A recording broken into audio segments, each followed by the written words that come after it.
Bang! Neeves Knives. I'm Jared, and we are live. Ladies and gentlemen, live on Neeves Knives. How's everybody doing? This is the first live that we've done since Blade show, at least as far as for the public. You know, we've done members lives, but not public lives. So shout out to everybody. Hopefully everybody is doing very well. We're going to talk about some new knives that have dropped, some new knives that are coming. And we're just going to shoot the shit about, I don't know, whatever's going on in the world. Anyone know when I can buy this knife on screen? The K390 one he designed. I want to. So that's not the K390 one. The one that you see on the thumbnail is the one with We Knife Co. And the reason why I put that there is because that is the new one, because I did wind up taking a little off the top, gave it a little haircut. It's not big. I know some of you guys are like, don't touch it, leave it alone.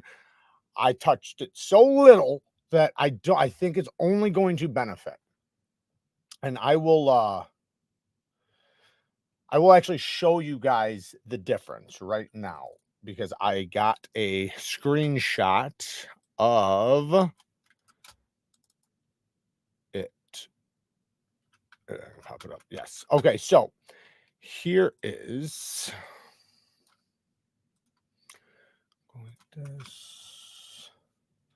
Can I show you guys this? I don't even know if I can show you guys this, to be honest. Let me see. Present, share screen. No. Damn it. I might not be able to show you guys this. How can I turn, if I go like this, maybe?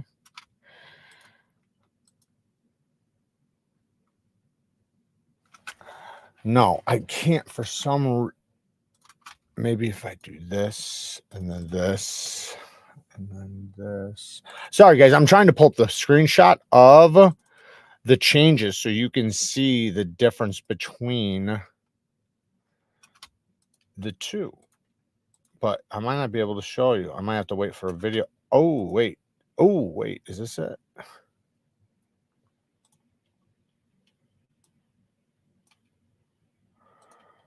No, it's not fucking working, man. It's gonna piss me off.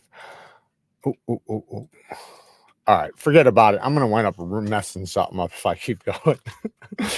So basically, it's just a little off the top. I wish I could pull this damn thing around and just show you guys. Let's try that without ruining anything. So if you look, it's literally, you can see the line right there. It's literally just a little off the top. Little off the dome, little off the top. That's going to make it where I'm probably going to ruin this live stream. Basically, if you look at the thumbnail, that's it now. So I think it looks even better. A little sleeker, not as wide. So, but the thing is, though, is the hole still lands in the same spot. Everything's going to work just as well, probably even better, to be honest. So I'm really excited about that. Now that one's going to be dropping whenever We Knife Co is done with it. I have no control over that one aside from the design. Like, I have every control over design, steel, stuff like that. Now I did have the opportunity, and you guys might be upset about this, but I finally got and it sucks when you get in this fucking predicament, man. I finally had the chance or the opportunity to get We Knife Co to use a different steel, S45 VN or Vanax, and I had to choose 20 CV. The reason why is because in order for me to use the Vanax or the S45, they had to go thicker, because their 20 CV they can get in any thicknesses. Their Vanax and their S45 that they have on hand is a certain thickness, and they don't want to bring it down too thin. Otherwise they wind up losing too much material, and it winds up becoming too much of a cost.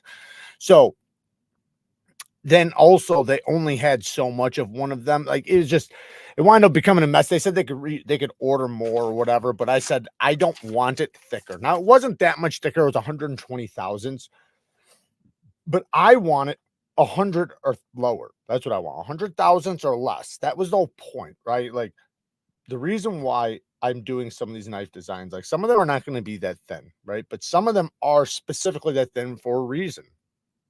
I'm trying to get maximum performance out of these knives, from blade geometry, cutting performance. Obviously, we want the steel and heat treat to be as good as possible, but it is mass produced, shit. So, you got to get what you get, but we can increase it as much as possible with the geometry. But if we up the geometry, like on that one, say 25 thousandths of the blade stock thickness, would it change it that much? Probably not with a deep hollow grind. But then again, it does, because you a lot of people would say that it's probably not going to be that big of a difference, but my goodness, does a thin blade stock cut. Like sometimes you can have an edge that's like not that thin. Like for example, TRM is like 20 thousandths behind the edge, but the blade stock thickness is so thin they just laser beam through things. The bug out, things like that. Oh, what's up, Steve? Steve's in the house. Shout out to Steve. Super Steve. Definitely keep an eye on what he's got going on. He's always dropping new bangers on his Instagram. Just picked up a Kershaw live wire in MagnaCut. It's so epic. It's funny you mentioned that, because I got the Launch 15 here in MagnaCut. Awesome knife. I do like the Launch 15 quite a bit. I love a good bayonet style blade shape. Then I also have the Launch 19 here, and this one's in CPM 154. This one's a little bit expensive for CPM 154, but it probably is their best model. I mean, this thing is some max, boy. But great ergonomics, great choke up point, great geometry. It's a solid knife. Aluminum handle, G10 scale that looks like micarta. Then we have one more here, the Bel Air, which is basically like a little bug out or a Hogue Deca, something like that. Awesome knife, MagnaCut steel again. I did do an edge retention test on this one, and it did pretty decent considering, I think they're running 62, 64. I seen them do a test on Instagram, an HRC test, and it did come out on the high side. However, that's their test, meaning who knows how many they tested before they showed that one, right? Like they could have just grabbed one and tested it and showed you what that one test was. I don't know. But we also don't know if they grabbed 20 and recorded them all and showed you the best one. I don't know. Titanium Justin with the 2 bones, looking to get a cheap machete, is $10.75. Okay. So I don't really know, man. I don't know those steels very well, to be honest with you, because I'll tell you what, some of the steels that I once thought was pretty good, I've recently, learned, not that I thought that they were great or anything like that. I always knew that they were affordable, simple steels, but Steve Clark, he's kind of shined a light on some of them, and and showed me, like the performances compared to like other steels, and some of those steels, man, and I'm not particular, I don't know that one in particular, but some of those steels, 1095 and so on, they wind up being like the bottom of the barrel steels. Like he even said, because I was like, what type of application should it be on? He's like, lawnmower blades.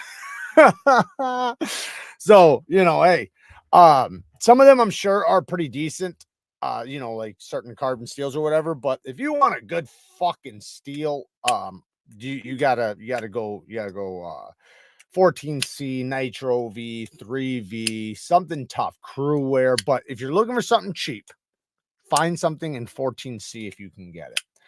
Now, machetes, you're not going to find many machetes that aren't just simple steels, because they're beater knives, right? That's a knife that you literally, it's made to abuse until it's dead. You can get a good quality one, but the same goes. You're not looking for anything other than toughness for the most part, because it's all impact related, and you're looking for thin geometry that takes a lot of impact. So yeah, you'll probably wind up getting a 1075, or one of those carbon steels.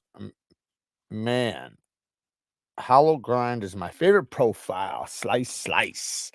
Don't get a machete, get a Highlander sword. Lawnmower blades.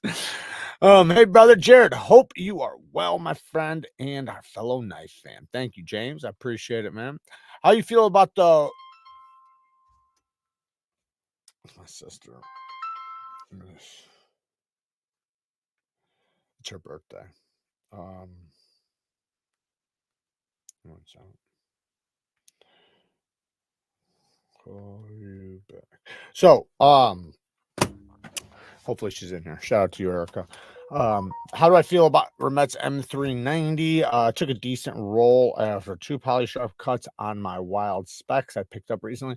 So one test they came that was done by them, somebody else did a test on one of the steels, and they did okay. I haven't tested them. Like, I've cut with them, but I haven't tested them or anything like that. So I can't really speak on how well they're actually heat treated or anything. I know, like I said, I know that one HRC test came back pretty damn good.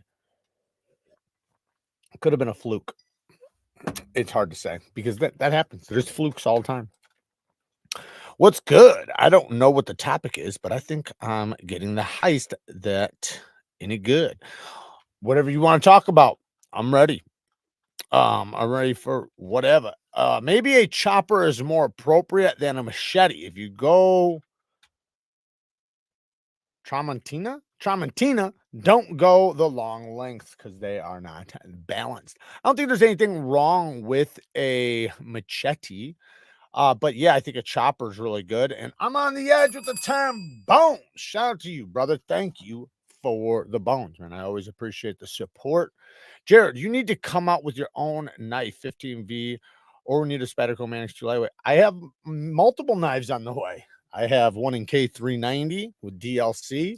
I got one in MagnaCut, possibly, or one in 20 CV, and then then another one that you guys don't know about yet that'll probably be Vanax. Listening while using my Halfstone RS, recommended by you, and gonna use some stroppy stuff purchased from your site. You're awesome, Matt. I appreciate the support. Just upgraded my KME because my stones only lasted a year. Yeah. You know, it depends on the plates you get and what company makes them. There are some really good ones. There are some that last way longer than others, but some of them do wear out incredibly fast. Like I always say, TS Profs are some of the worst there because the grit that they say they are is what they are off the bat. Most diamond plates don't come the grit that they are. Meaning, like, say if you have a 300 grit, it's going to show up like 100 grit. And it's going to break into a 300 grit and then be a 300 grit for the majority of its life until it starts wearing out. But if it shows up as 300 grit, then it's going to wear into like 600 grit.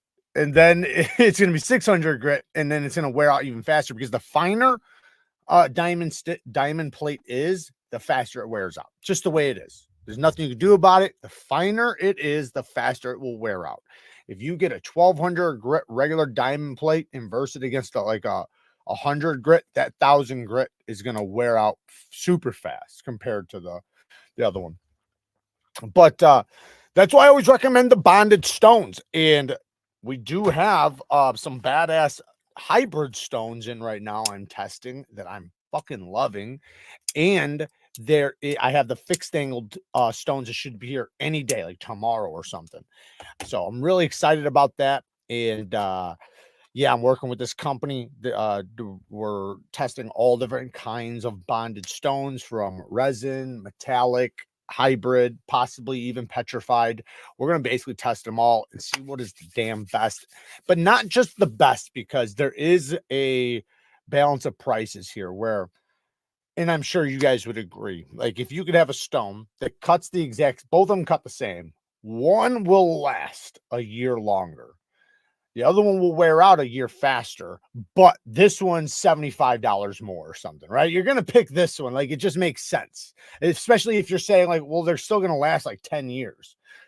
You know what I mean? Like, when you start getting that long of life, you feel like you've gotten your money's worth. You know, if you spend, say, $200 for a stone or even $100, whatever it is, doesn't matter. The point is that the price difference sometimes doesn't justify how much better the stone is, even if it is on paper better. Right? It can be better, but is it really when it comes down to the cost? Would you recommend monthly knife club? What box would you recommend? And is it a one-time payment for each boxer? No, you got to subscribe. It's a monthly thing. To be honest, I would not do it unless if you can afford it. And if you can afford it, go for the biggest one you can. The bigger you go, the better it's going to be. That's just the way it is. So the bigger the box, the bigger the money you spend, the better it will be. So meaning like, if you want to get $300 worth of stuff for 160 bucks, then you know you want to go with the big box. But because if you go with like say a $60 box, you're getting like you're saving like 10 bucks, right? Like the things you get you might not like, and you're not going to be able to justify losing, you know, or spending $10 less on something you didn't give a fuck about to have to begin with. But if you're getting a box full of, you know, a few banger knives, a couple budget knives, a couple other EDC things, and just one of the knives justifies the entire box, now you're talking. Now it's like, okay, now this makes sense. But that is only when you step into the big ones. So that's what I would say. I'd say if you're going to, I personally would never recommend anybody to go the budget route, you know, like the $60 one or something like that. I'm asking about the Kershaw heist. Sorry, wasn't specific enough. What about the Kershaw heist? What about it? You should collab with Cold Steel and create the largest full knife. I would if they would talk to me. I'm not sure what's going on with them and me. I don't think there's any issues. I don't know. Last year, and I'm not trying to call out Jimmy Slash or anything like that. I like Jimmy Slash a lot, but I met Jimmy Slash last year at Blade Show. When I walked up, I thought he knew who I was because we had spoke a few times online, but I'm not stupid. I know I talked to a lot of people that I'm not going to remember when I see their face, and he just didn't know who I was. But I thought he did when he shook my hand because he kind of gave me the perception. But I understand that that's just how Blade Show is. You know, sometimes you feel like you know people. Sometimes you might think you know somebody, but you might not remember or something. So that's going to happen. And I shook his hand now, sitting there talking to Cold Steel, and I started trying to talk to Cold Steel about collabing. And they referred me over to Jimmy Slash. And I could tell in that moment, Jimmy Slash didn't know who I was in that moment. But right before that, he did. And I was like, ah, shit, this just kind of shit the bed on me. So I don't know. I've tried contacting them on social media and stuff, and they have not responded to me or anything. So, you know, maybe I should try to get a hold of Jimmy Slash. I don't know. But I would love to collab with them. I would love to do a lot of things with them. Thanks for the question, Boxy. Kaiser Amicus and Nitro V is nasty. Love Nitro V. Can't feel the knife in pocket. Vanex is great. Vanex is great. I love Vanex. Hey, mother. How you doing, mom? Hi, sweetheart. It's been a while. How are you doing? How is everyone else? Hope everyone's doing fine. Love you, darling. Erica just called me while I was live. I had to text her and tell her that I'll call her back. So if you talk to her, tell her I love her and tell her I'll call her when I'm done. Thank you for coming in, though. How are Demco's heat treats? Well, there's a difference there. Depends on who you're talking about because they have the Taiwan factory and then the USA factory. I imagine I don't know, to be honest. I don't know what they run their steels at. I have no idea. But if I had to guess, I would guess that they probably run their steels on the softer side to some extent. And I only say that because of a couple reasons. One, their knives usually are really thick. And typically when you get these steels that are thick, they don't seem to ever run them super hard, which I think is kind of dumb. That's when you probably should run it super hard. I mean, you should always run it hard, but you know what I mean? You have all the toughness from the geometry, but I don't know. I don't want to put that on them. I could be wrong. Maybe with their MagnaCut, maybe they're running it a little bit better, but I don't know about their 3V or anything like that.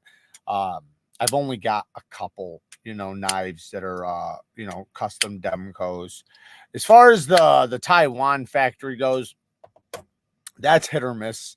I think that they're pretty decent. I don't think they're bad, but I do think that there were some beginning batches that were rushed. I think 4V is supposed to be reasonably tough, but wait, not sure. I haven't used my 4V yet because the knife it came on sold out in only 6 hours. So I used my other Manix 2 Lightweight. Yeah, it's decent. It's a tough steel. That's a good steel. 4V takes a fucking super sharp edge. That is a steel, and typically, from what I've noticed, steels that have the ability to take those high levels of sharpness typically have a decent amount of toughness. Now, I'm not saying they're super tough, like K390. K390 is like a 5 out of 10 on toughness. So that's plenty toughness. That's good toughness. But that's not like 3V or 14C or anything like that. But it's still plenty tough. And so I think if the steel has a good mixture of toughness, you know, in there, I think that in many cases that really helps the ability to have a really stable apex if the steel can get hard as well. Like, you know, if it's, especially if it can get really hard, you know, like crew wear, K390, the steels, they can go up to like 65 HRC and you know, higher. Two Bones Jones. Bet you Two Bones, he says my name. What's up, Bones?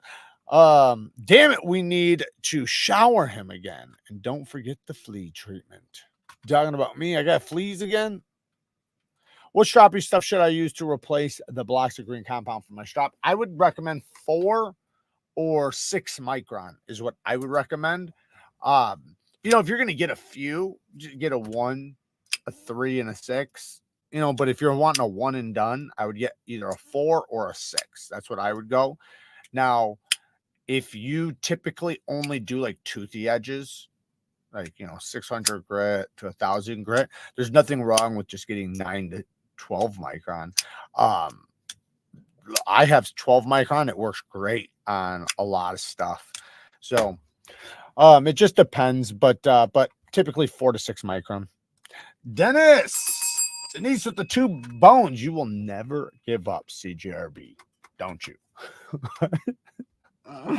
Thank you, Dennis. I appreciate it, man. Thank you for them bones. All right, let me catch up. I see I'm backed up. I can back that statement on TS Prof Stones. I got a set with my KO3. I'm kind of watching the cut and putting them into my progression on how they cut. My Atoma fucking just keep cutting. Yeah, Tomas are the shit. Atomas, and then the Hapstone starts, I think, are the best as far as regular diamond plates. I'm looking into right now getting some diamond plates on the Neve Knife Co site, possibly Atomas, and maybe some other ones. We thought about finding our own brand. We're still looking into it. We'll see if that goes. But if it does, it'll be nice to have some NeevesKnives diamond plates. But so that might be coming soon. But yeah, I remember when somebody told me about those stones. I was doing a video on the TS Prof, and I got like 3 comments saying their stones suck. And I was like, I haven't had a problem with them. And then a week later, I was like, oh, shit, they were right. I was wrong. The heist is good, but one of my springs broke, and Kershaw didn't do a damn thing about it. Really, Kershaw typically has a good warranty. As far as I know, they have a good lifetime warranty. Just send it in. No questions asked. Typically, I mean, I don't know what you did to get it done, but you have to contact their warranty service.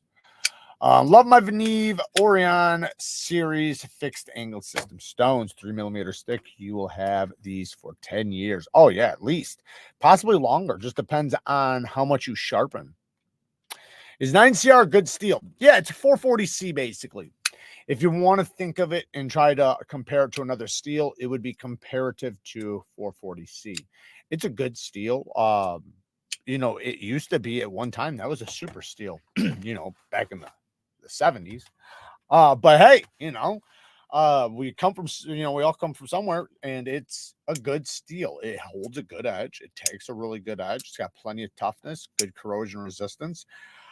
It's not, you know, it's not a mid-grade steel. It's still a budget steel. It's still an affordable steel, but hey, it's a good steel nonetheless.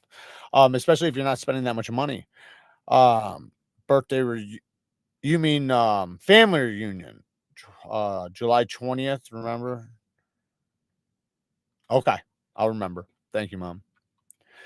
Been carrying my Kirby Rain. That's funny because that's what I opened up the video with. This thing's a badass, man. Too bad they don't have any more in stock, so you guys can still get them. But I'm sure they'll probably restock them eventually. This was the best bang for your buck knife you could buy. For like 250 bucks, you were getting S90V Reat made, deep hollow ground Kirby Lambert design with a badass bolster lock. This thing is just phenomenal. I think it was close to 300 for some of them, but depending on which one you got, they started, I think, like 260 or something. But damn it, this thing is good. Very ergonomic, nice and slicey. And then it has a robust blade. So this is a balance between a tough blade that has a slicey edge. Awesome, awesome knife. I can't say enough good things about that one. All right, Mom, I love you. Thank you for jumping in. I will try to remember that, and we'll talk soon. And I'll give Erica a call afterwards. Jared, I strap my knives all the time, and I love a crazy sharp edge. I have 2 incredible handmade leather straps with horse hide. Is there a ceramic stone to get 600 grit for work knives that you like? So ceramics typically start at the coarsest at like 1200 grit. And most of the time they're way finer than that. Most ceramics are between like 3 and 5,000 grit. Now, some of them will say 1200 grit, and they're like 2,000.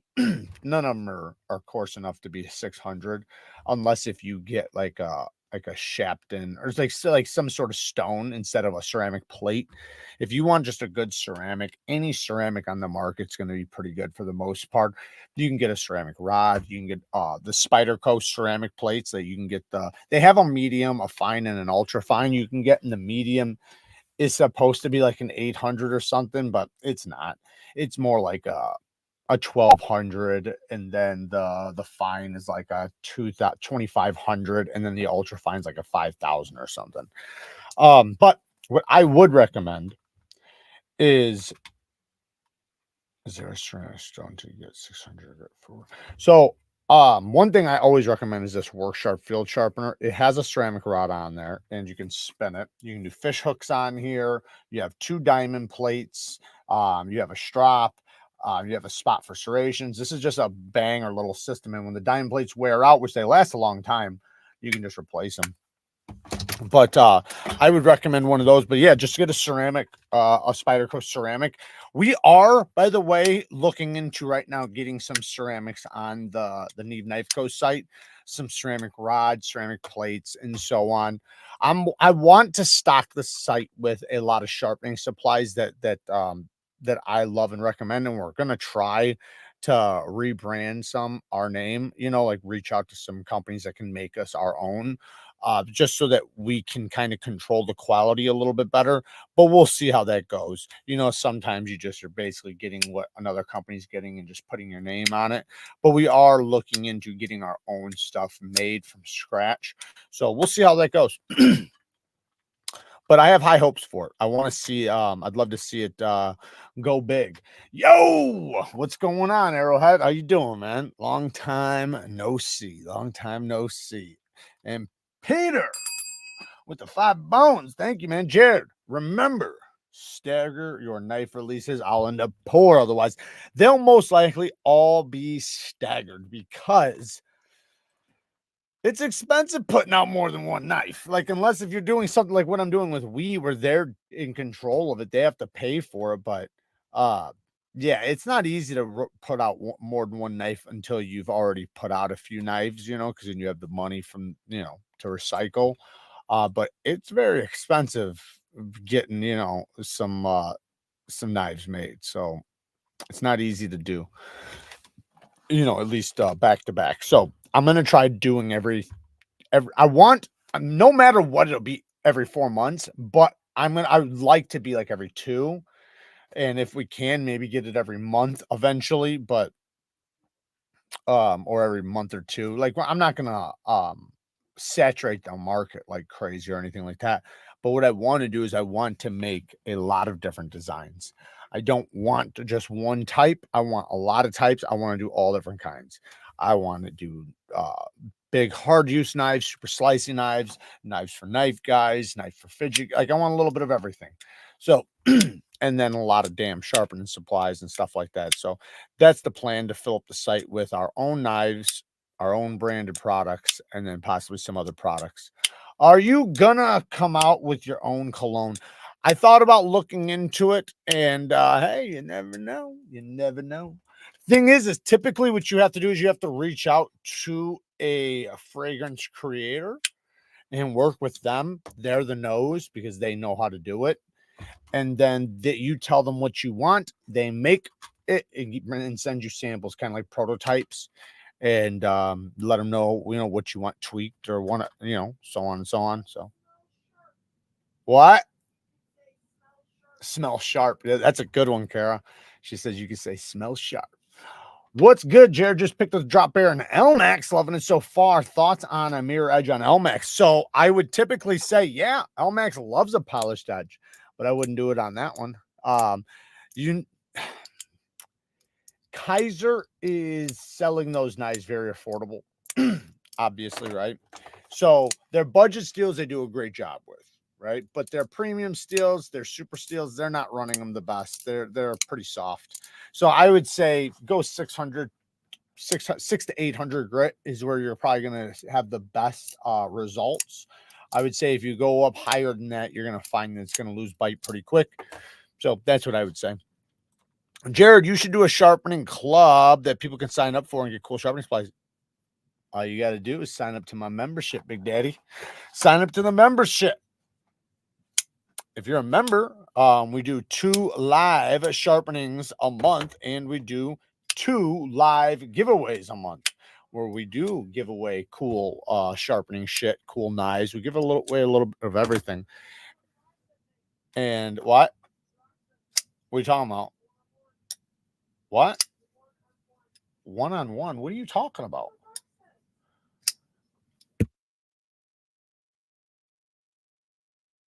Oh, yeah. If you're a Rockstar member, you can request a one-on-one knife sharpening as well. But he was asking about sharpening supplies. So yeah, I plan on doing a lot more giveaways with sharpening supplies too. And you know, the more we wind up getting in stock on the site and stuff, we'll be able to do more of that. Right now, I'd be giving away stuff that I just have personally. Neeves, stones, and ceramics. Take my money. I know, I can't wait, man. Not only do I want to get regular diamond plates, ceramic plates, and stuff like that, I would love to do one of my own bonded stones. That's going to be in the far future. Right now, I'm working with another company, so they're not my stones, but they are stones that I'm testing and saying whether I like them or not. And the ones that I wind up picking out of all the ones I test are the ones that they're going to all be on the site. All the stones I test are going to be on the site, so you kind of pick and choose what you want. But the ones I'm going to promote are going to be the ones that I like the most out of the ones I test. Also, the ones that are reasonably the most affordable for the best bang. Not saying they're going to be the most affordable, but like I was saying earlier, you know, if it winds up costing a lot more and the benefits are only a little bit better, it makes sense to just pay a little less. Ed Durbin says Neve cologne would just wind up smelling like a musky, fruity knife. Neve number 12. You too can smell like pineapple, KPL, and rusty steel. That's funny. What's up? What was it? The Neeves? I don't get it. The Neeves. Oh, instead of Neeves, the Neeves. That's funny. Just bought a t-shirt. Hell yeah. You know what? Shout out to you, Chris. Neve Knife Co. USA made apparel on the site, linked down in the description. Just go to the Neve Knife Co. apparel. We have a bunch of different designs. We have not dropped the new designs yet, but we will be doing that very soon. Recently, I've been doing a lot on actual knife designs and stuff, but I do have some designs in the works for the shirt, so that's coming up. So yeah, get yourself some real USA made apparel rather than buying Chinese made shirts that have American flags on them.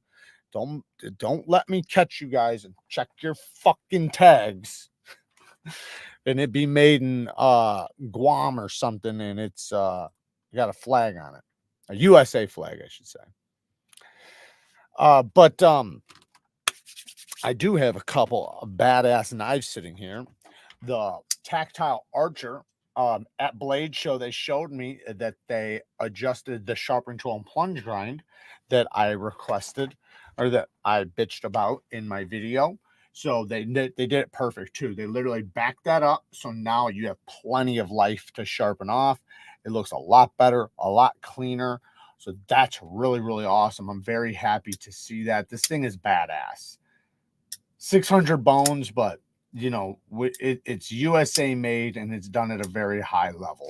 I know that Tactiles had a little bit of QC issues with their first batches of stuff. But and that's why it's good for them to just send out prototypes before you ever do a first drop. Before you ever do a first batch, send out prototypes, then adjust what needs to be adjusted, and then drop your first batch. But hey, you know, you know, just like any company, even myself, I'm going to make mistakes. Everybody's going to make mistakes. So, shout out to them for, you know, sticking to the guns and, you know, trying to improve and trying to do better. And, yeah, with something like this, though, they knocked this one out of the damn park. The only thing the only thing I dislike is just that choil. But like I said, they fixed that. Jared, did they add extra jipping on the flipper? On this guy? Well, I don't have a problem with it. They might have. I don't know. It wasn't something if I bitched about it, it was never enough for me to think about more than once. What I care about was the jimping on the chupacabra. That's what I was bitching about, was the jimping on that. And yes, they did fix it, but I do think they need to go more aggressive. I have mine sent in right now. They're tweaking them. They're putting the jimping on there, the new jimping. So we'll see how it does. When it comes back, then I'll be able to really tell you guys. Kyle Coonley's been a member for 22 months. Who keeps paying for this? I don't know, man. I appreciate it, though. I appreciate it. Peter Flanagan with another 2 bones. You got a Neve Knife Co. shipping out of US update yet? Let me talk to my partner. Why don't you email Neve Knife Co. and talk to my partner Chase.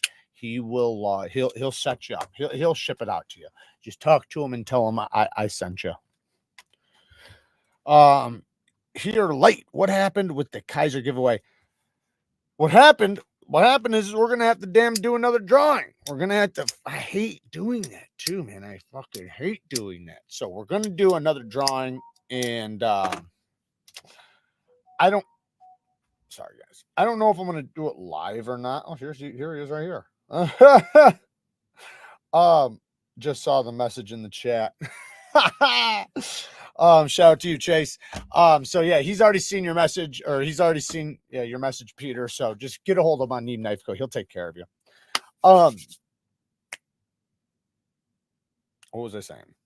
I don't know if what the hell was I saying? I don't remember now. Shit, I just messed up. Oh, the giveaway. I don't know if I'm going to do it live or if I'm going to do it pre-recorded. I'll probably just pre-record it this one because, you know, doing it live, you know, it doesn't seem to get as many views as when it's uploaded unless I do a vertical live stream. So, Jared, will you be doing crossbar locks on any of your knives in the future? Yeah, so I technically have a lock design that I've designed on paper. I've never shown anybody yet, so I've never nothing. But it is something that I do eventually want to do in the works. And then another thing is, like me and Chase were talking about, my partner, we're gonna do all different kinds of designs. We're planning on doing different locking systems. Right now I have something that I have in the works that I know is going to be amazing, and it's based off of another design. I'm worried about that they have a patent pending on it. However, I do think that mine will be so much different that it's not going to matter, and I know it's going to be badass. Like, and I know any company I go to can pull it off. It's a pretty simple build, but it's badass. Let's just say that. And that's something we have that we're going to have in the works. And like I said, it'll be very similar, but different enough to where they can't hit me for the patent pending shit. Yeah, we're going to do crossbar locks. We'll probably do, I want to do compression locks. I'd love to do a ball lock, but fucking, I don't know, Spyderco let me do that. But like I said, I do have my own locking system possibly coming in the future. Any update on the Felon knife? Well, you talking about the FLN, or because I have, where the fuck did it go? I got the FLN right here. We do have a new version coming. There is only so many of these ones left. So if you guys want to get some TCal knives, link down in the description. Get yourself one of these. You can get it with the karambit ring or without. If you get it without, it will still come with a karambit ring, just a G10 version rather than the full metal jacket. But awesome little knife for you know, when shit hits the fan.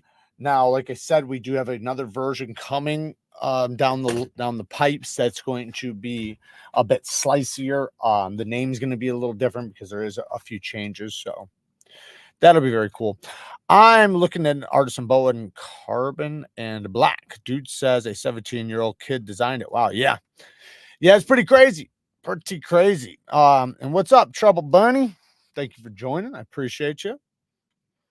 Let's see here. Make the springs bulletproof. I know Omega springs are not supposed to often break, but that story keeps being mentioned in knife chats. Yeah, I won't do anything probably with Omegas, to be honest. If I'm gonna do it, okay, if I did do Omegas, it would 1,000,000,000% be specific Omegas, like a certain type of Omega, like, you know, not what you typically see. Number two, I would probably just do a coil spring of some kind, even if it was like double coil springs or something, which I think would be badass. You'd have double the pressure, double everything, and the coil springs are easier to push down, and you know, they have less problems and so on and so on. But man, I think even doing other types of springs is a good idea too. You know, because even like a lock bar is a spring, like a liner lock, a frame lock. Those are all springs, the way they're made. Well, I can't tell you, then you'll fucking steal it, stone hands. It's basically, to give you a gist, the idea is, without giving too much. What? No? Kara says I can't tell you. Have a good night. Well, I wasn't going to tell him much. I was just going to give him the gist. Just the gist. Fuck it, I'll just tell you everything else. Here's the design. Here it is on paper. Here's all the measurements. Hey, Marco. Hey, Polo. Yeah, that's dumb. Withdraw the dipshittery. Was watching Tim Pool, but decided to hop on over here. Hell yeah, Tyler. That's what I'm talking about. Yeah, fuck you, Tim Pool. I'm just joking. No, shout out to Tim Pool. And shout out to Tyler for coming over here and picking us over Tim Pool over there. This one's unfortunately will never find his way to me. What one?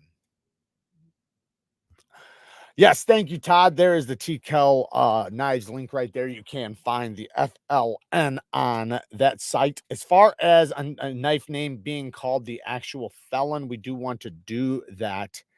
No, thank you. I appreciate it. We do want to do one that's going to be literally called the Felon, but we're going to wait until all the FLNs are gone and, you know, things like that, just because, you know, I originally started that one to be the Felon, but we had to change it to the FLN. So it is what it is. I think the K391 is super interested in. It's called the Misdemeanour. Yes. Is that right? Yes. Please keep us updated. Yes. So it'll be 4 months. They're in the works. They're being built right now. I'm getting updated pictures, and we just got done picking the packaging, and yeah, the changes are being done right now. So as we've talked about, and yeah, they will be very, very soon, about 4 months or less. I'm guessing it's going to be a little bit earlier in 4 months, just looking at how quickly they're working. And just so you guys understand, we are trying to keep this knife around $300, which is a phenomenal price for this knife. DLC costs more, K390 costs more. Wanting it at 63, they were trying to talk us into 60, 61. So, you know, there's a lot of shit. So the design is a simple design, though. That's the point. It's a simple design, which is the beauty in this knife. The beauty in this knife is its simplicity. It should be pretty easy. You know, I know the finish, you know, and stuff like that is not like, you know, just perfectly, you know, like straightforward, but for the most part, a lot of it is very straightforward, very easy to do. So they're going to be able to make them pretty quickly to some extent. But the beauty in that is that with the simplicity, you don't have all this extra, right? So what it does have is it has the fabric of what you want as a knife person, meaning it has the steel, the geometry, the coating, the finish, the ergos, the action, the acoustics. It has everything you want for a knife guy, which makes it to where, like I said, it's for a knife guy. It's not for, you know, I'm not saying you can't use the shit out of it, because it's a 100% a user, but it's not a hard user. It's not something you're going to go pry 2x4s with. This is something that you slice with. This is an EDC knife. This is a user. And it's made for that, right? When you get your hands around, you feel the ergonomics, you're going to know, like, yeah, this thing, you know, it's made to cut. You're going to look at the geometry. You're going to know the fidget factor, like I said, is amazing. So it has, like I said, all the qualities that knife guys like knife guys that like to use their knives. Like, that's what I should have said. Not just knife guys, because there's all different types of knife guys, right? And like, I like a lot of different stuff too. Like, I like the unique locking systems, the crazy this, the crazy that. I love all that shit too. But my soul is with the ones that are the most the best users. When are you gonna start slanging the misdemeanors out? What? When are you gonna start slinging out the misdemeanors out to us knife addicts? 4 months. 4 months they'll be slanged out. But it probably will be a little bit earlier than that. We'll see, though. Names of 2 knives, Jared. The Lifer, the Stint, the Riot, the Lockup, the Pig, and the Soap. I like that one. You want to hear what the next one's going to be called? The Arson. When I was like, I don't know if we need to go into story time yet, but when I was like 14, I actually got charged with attempt to arson. I was like 14, 15 or something like that. And I was already on intense probation. So since I was already in a bunch of shit and looking at juvie, like, this was a huge thing for me. The thing was that what I did did not warrant getting that type of charge. But because of my record and everything, is why they were trying to do it to me. They were trying to like set an example or whatever, but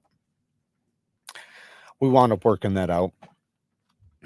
Luckily, I wound up having to do a bunch of like community service over it or something. Blade Walker with the 2 bones. Down payment on my misdemeanor.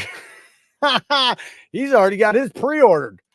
I'm joking, guys. There's no pre-order. I know you guys want to pre-order it, but we're not doing a pre-order. If we do anything like a pre-order, it's going to be 1 week away. We don't want to do anything where, well, there's a couple things. We don't want the site to crash on you guys, and I know that will piss you guys off if you go to get it and you think you got it and the site crashes, and then we have to call you back and tell you really didn't get it. They sold out, and you know, there's too many people pushing order at the same time. So we don't want that to happen. So we're trying to make preventive measures so that doesn't happen. One thing we can do is just do a 1 week pre-order where for 1 week, whoever wants to buy it can buy it throughout that week. And then, but the thing is though, there's 400, that's it. So they're going to sell out. It's just, I don't want them to sell out in 10 minutes. I'd prefer them to sell out over a week's time so it doesn't crash the site. So maybe we might do a 1 week pre-order just for those reasons. That's it. Just to ensure that you get one. and that you don't have to fight on the site. And, you know, if it's gone, it's gone. But if it's there, you know, it'll be there for a week. Now, if that does happen, I will make sure I say it all the way up until then. Can't stop looking at the Civivi Chevalier 2. Is there a high-end equivalent of the type of overall shape and length? So just so you know, the Chevalier 2 is the aluminum version. That's already a badass knife. But no, they don't have a premium version of it. But I will say that that knife's great by itself. It doesn't even need to be a premium version. I would say get it if you like it. I prefer the 2 way over the 1 because of the aluminum. The aluminum definitely makes it feel a little bit more premium. But typically, We Knife Co. does have more premium versions of their budget knives. At least something that's so similar that you would say, yeah, that's where that came from. Dennis says, the FLN, they about to change at German weapon laws again and make it even worse for knives because about 4 weeks ago, a cop got stabbed in the neck and died. As if laws would stop bad boys. No, it will not. It will not. If you take away the knives, if there is no knives, let's say knives didn't exist, which guess what, guys? I hate to break it to everybody, but knives fucking exist.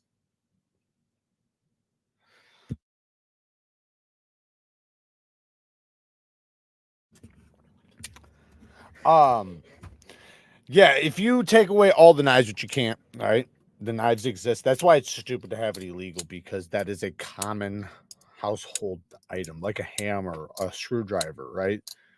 You could use any one of those things too, right? What are you going to ban all screwdrivers?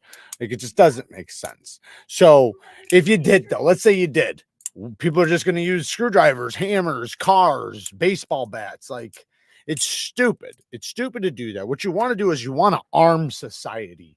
You want, the way you influence people to not do shit like that is to have better people around you with better weapons.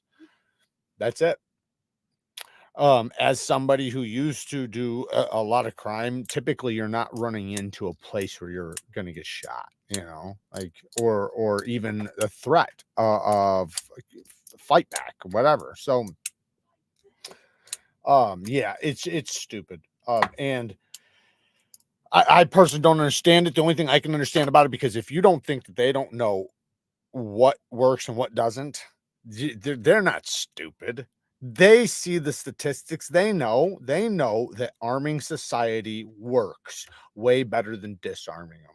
Disarming society does not work, especially with a place where it's very easy to obtain weapons. If you're on an island where they don't exist, yeah, you're not going to have that type of violence, but you're going to have a different type of violence. So typically what you want is you just want good people. You want good morals. You know, you want God in society.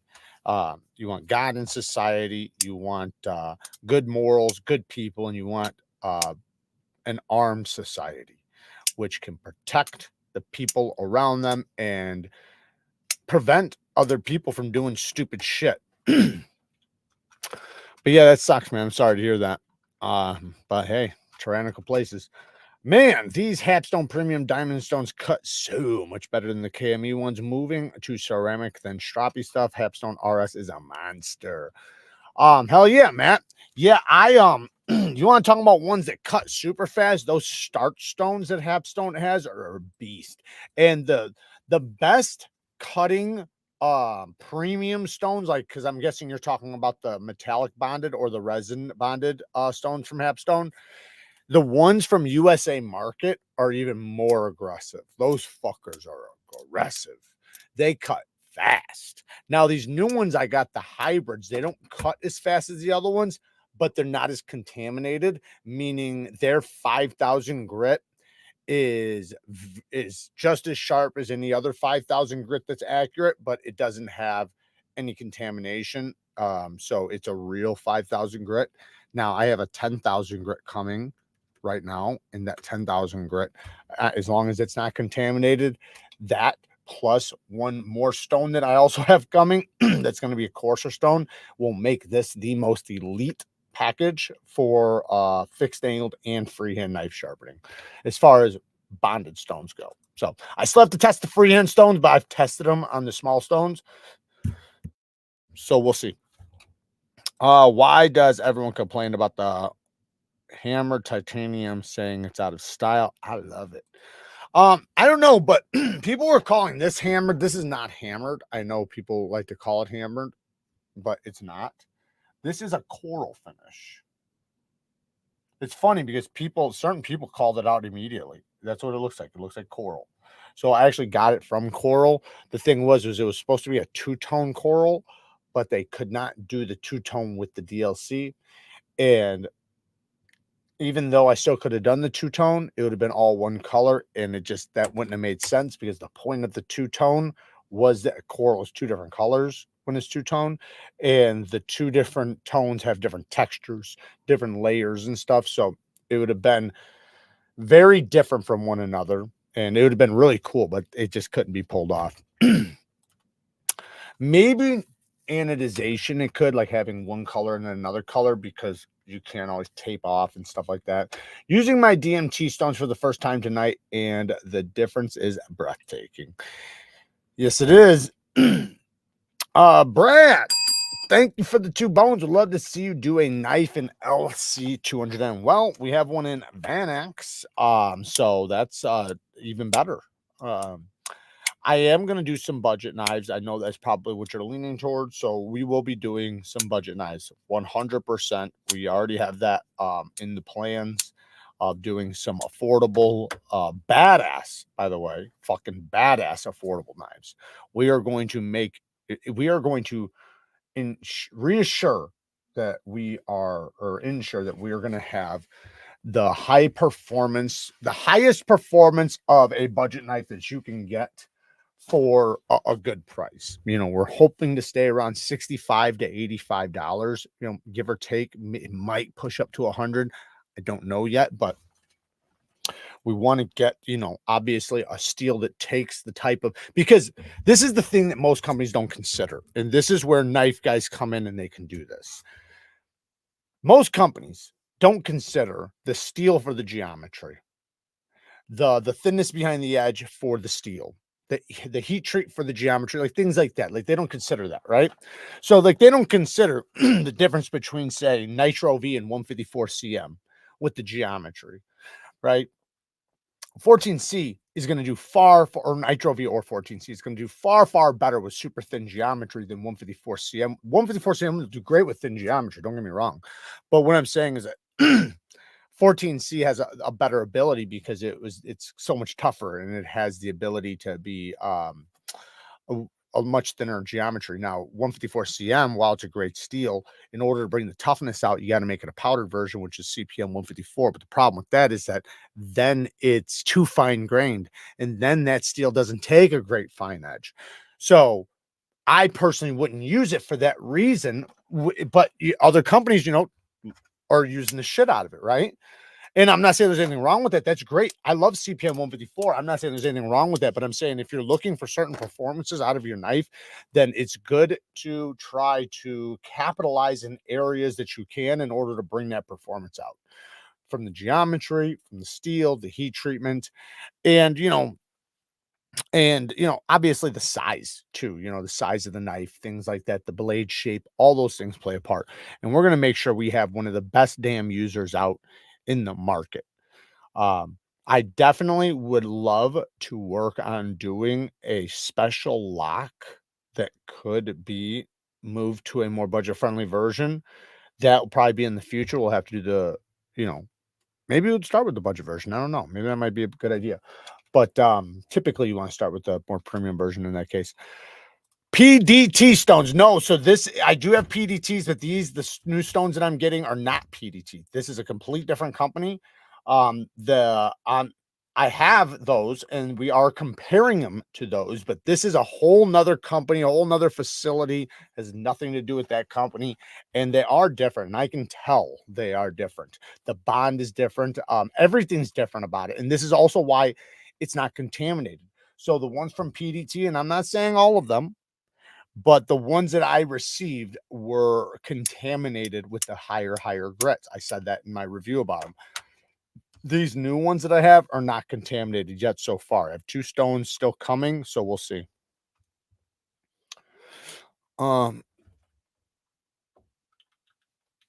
I looked at the USA Market ones. I just couldn't afford them. Ha! I watched your video on them. They looked badass. Yeah, Matt. Do you know what? I know you said you couldn't afford them, but if you just hold off about 2 more weeks, I'm gonna have another video on the hybrid stones, which are going to be in between the prices. So, you know, I know if those are too expensive, they're too expensive. I still have other recommendations for you. You know, like I would say just you can go with the Hapstone Starts. Those are amazing. You know, with the Atomas. The Atomas are great. 1x6" stones. Atomas, that's really all you need, Matt. Get some Atomas. Those are like the best diamond plates you can get. Shout out to the Night's Edge. Definitely go and check out his channel. And anybody else that has a channel in here, you guys can shout your channels out, get people over there. T6 is the only attaching clip to knives. People are resourceful. Ban the knives from manufacturers, and people will just sharpen pieces of automobile parts. Yeah. Yeah, and that's another thing, Tyler. You're right. I should have fucking said that. I should have said that. If you made all knives disappear, we would literally just make knives. Like I'm talking about, like an average person would just make a knife. Do you think that some old lady is just going to live in her kitchen and not have a fucking kitchen knife? You're out of your mind. She's gonna make a knife to some extent, some way. So that's why it's so stupid. You can't ban things that I can fucking make in 10 minutes. You can't do that, right? That's stupid. That's like banning, I don't know, pencils. That's like banning fucking everything, you know, like it's just stupid. Instead, um, work on the reasons why people are willing to do certain behaviors. Work on that. That you have a way better chance of doing that. But that's not their goal. They don't want that. Trust me, they don't want that. They want the crime, they want the violence, they want all that because that gives them power. The more violence, the more this, the more that, the more they have a thing to say. Look at that, look at that. We need to protect you guys from that. Don't let them fool you. Don't let them fool you. They love it. Thanks, Neeves. Appreciate you before I had a channel and appreciate you even more now for what you do for us. Little fish, brother. Not a problem, man. Not a problem. Old lady in a shiv. Old lady with a shiv. Seems like you couldn't copyright and prevent usage, right? Carry a little league ball bat. The glove with the ball is camouflage. Just listening in. What's up, Space Ghost? Thank you for listening in. Red Rider says Matrix stones are worth it. Almost $100 a stone.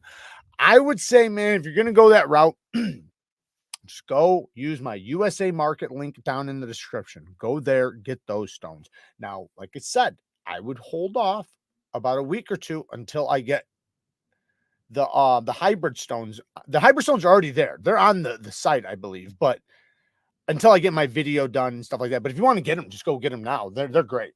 Like they're amazing. But I have 2 stones coming that I'm gonna talk about during that video because I haven't done the video on the hybrids yet.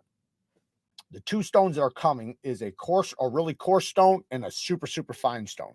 So between the grits, it goes from coarse to like 5,000 grit, but the coarse is not as aggressive as I would like. So they're sending me a hyper aggressive one, right? Like I said, I'm working with this company to create the best package of bonded stones for you guys. So that like when we talk about what are the best, we're actually meaning it and trying to make sure that that's the way it works. Now, with other companies, like I said, like Neeves is becoming almost impossible to get. Now, yes, there's the PDTs and stuff like that, but I don't have, like, yes, I have a direct connection with them now through this other guy, but I want to have the ability to adjust things. I want to have the ability to say, hey, we want a 2x8" stone.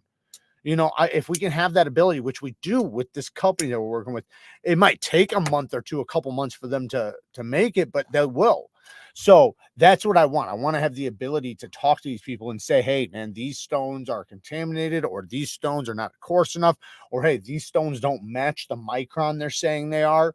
And that's what we're having with this company, which is really good. So legitimately, I have a bat in my truck. I have a knife and a gun in my truck as well. But for real, defense is defense. Have options. There you go.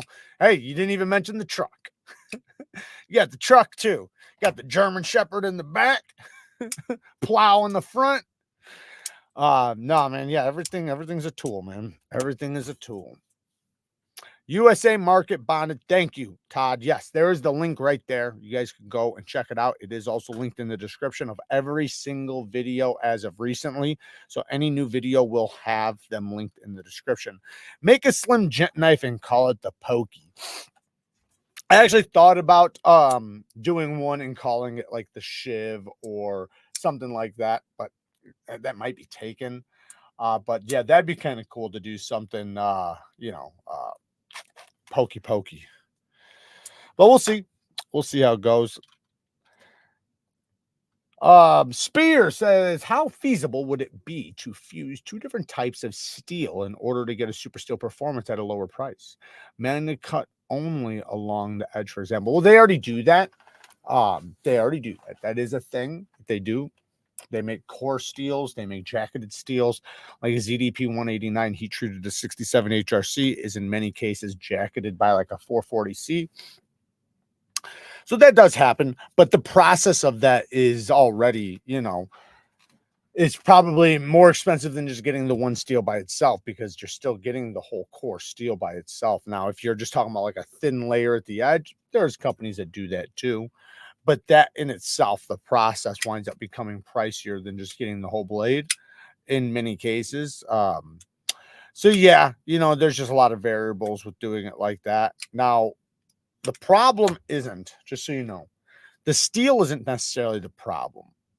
The steel is, for as far as a good steel, I'm not saying obviously like a hyper premium steel, but as far as a decent steel, that's not the problem. The problem is getting them to be able to heat treat it with mass production to the HRC you want. And then the next thing is if you want the price to be low, then you have to deal with having budget materials as far as handle materials, the clip option, things like that. So you can't ask for all the bells and whistles and a low price. It just doesn't work out. So you'd have to expect steel liners. You'd have to expect aluminum micarta or G10 scales. You'd have to expect a spring steel pocket clip or wire clip. You'd have to expect regular bearings. You're not going to get skiff bearings or anything like that. Not saying that that's typical, but like this one knife design that I'm going to be doing here pretty soon is going to have multi-row bearings. But yeah, you just, you gotta figure out what's important, about the knife. And that's kind of where I'm going with it. I'm trying to think of like, what is the factor? What is the wow factor? What is the cool thing about this? And capitalizing on that. And if you can do that and say, what is the reason, or what is this for? Then, you might not have to go crazy on certain things, because there's nothing wrong with a good budget knife. In fact, fucking budget knives are badass. Like, they're probably the most badass.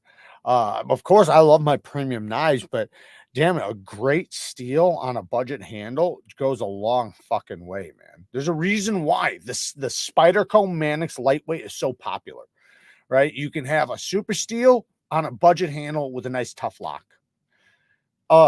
So, if you could package that on another knife, having a budget handle with a nice tough lock with a super steel that's heat treated properly for an affordable price, so it's going to sell like hotcakes.